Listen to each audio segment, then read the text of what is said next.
পাশা সরকারি প্রাথমিক বিদ্যালয়ে যেদিন পরীক্ষা শেষ হলো সেদিন সকল ছাত্রছাত্রীদের নিয়ে পঞ্চম শ্রেণীর শিক্ষার্থীদের বিদায় জানানো হলো।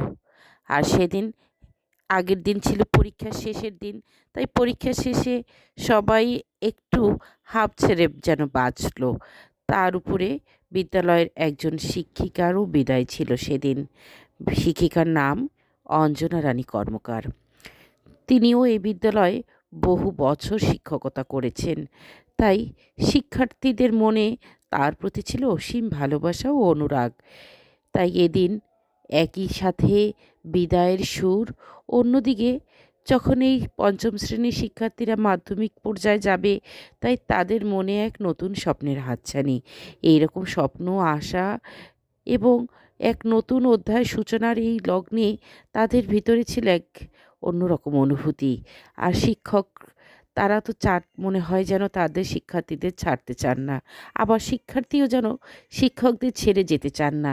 এরকমই এক মায়াজালে আবদ্ধ একটা সময়ে বিদায় তবু তো জানাতেই হবে।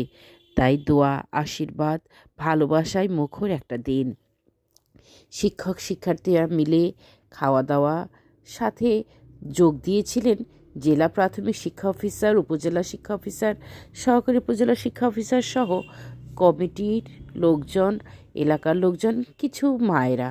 এবং এমন একটা সুন্দর দিন যদি প্রতিটা বিদ্যালয়ে আসে এবং সকলের উপস্থিতিতে যদি শিক্ষার্থীদের বিদায় জানানো হয় কিংবা কোনো বিদায়ী শিক্ষককে বিদায় জানানো হয়, আমার মনে হয় তাতে যেমন শিক্ষার্থী, শিক্ষক, কর্মকর্তার মধ্যে একটা মেলবন্ধন তৈরি হয়, তেমনি যে শিক্ষক বিদায় নিয়ে যান তার ভিতরেও একটা অনুভূতি তৈরি হয় তার বিদায় বেলায় এমন সুন্দর একটা আয়োজন করার।